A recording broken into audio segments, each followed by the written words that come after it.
నమస్కారం అండి. మనము ఎప్పుడూ మనం సంతోషంగా ఉండాలంటే మనకు ఇన్నర్లో కూడా శుభ్రం చేసుకోవాలండి. మన లోపల శుద్ధిగా ఉండాలండి. దానికి మనకి చక్రాలు వెన్నుముక వెనకాల చక్రాలు ఉంటాయి కదా, వాటిని యాక్టివేట్ చేసుకుంటూ ఉండాలి. ఏం లేదండి, కింద మనకి వెన్నుముక వీపు భాగాన్ని వెన్నుముక చివరి నుంచి మూలాధార చక్రం నుంచి సహస్రార చక్రం వరకు పైన ఇక్కడ వరకు ఉంటాయండి. ఆ చక్రాలను యాక్టివేట్ చేసుకుంటే చక్కగా రోజుకు రోజు క్రమంగా ఇట్లా చదువుకుంటూ ఉంటే దానికి బీజాక్షరం ఉదయము సాయంత్రము చదువుకుంటూ ఉంటే చక్కగా మనం అనుకున్న పనులన్నీ జరుగుతాయండి. మన కోరికలన్నీ తీరుతాయి. ఆనందంగా సంతోషంగా ఆరోగ్యంగా ఉంటామండి.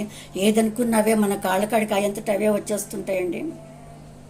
పెద్దగా వాటి కోసం ఎక్కువ శ్రమపడి కూడా అక్కర్లేదండి. ఫస్ట్ మూలాధార చక్రం అండి, కింద భూమితో కనెక్షన్ ఉంటుంది. మన మన మన శరీరంలో పంచభూతాలు ఉంటే బయట పంచభూతాలు ఉన్నట్టే మనం కూర్చున్నప్పుడు మన కింద ఎక్కడ ఆనుద్దో అది అక్కడ మూలాధార చక్రం ఉంటుందండి. భూమితో కనెక్షన్ అయి ఉంటుంది ఇది. నెక్స్ట్ స్వాదిష్టాన చక్రము, నెక్స్ట్ మణిపూర చక్రము, అనాహత చక్రము, ఇంకా విశుద్ధి చక్రం. ఇక్కడ విశుద్ధి చక్రం ఉంటుందండి, ఇక్కడ సహస్రార చక్రం ఉంటుందండి. అయితే మూలాధారం చక్రం యొక్క బీజమక్షం లమ్ అండి. లమ్ మూలాధారం భూమి, దాని భూమి మూలాధారం అంటే భూమితో కనెక్షన్ ఉంటుందండి. భూమి యొక్క బీజ మంత్రం గణపతి, బీజమంత్రం లమ్ అండి. గణపతి స్వామి అక్కడ ఉంటారు. అందుకే భూమితో కనెక్షన్ ఉంటుంది కాబట్టి మట్టితో గణపతిని చేసి, మన వినాయక స్వామి కూడా మట్టితో చేసి, మట్టితో ఎక్కడ కనెక్షన్ పెట్టుకోవాలని వినాయక స్వామిని మట్టితో చేసి పూజ చేసి గరికతో పూజ అలా చేస్తామండి. అయితే ఈ మూలాధార చక్రం బీజాక్షరం లమ్. ఒక్కసారి కొంచెం సేపు లమ్మని చదవాలండి.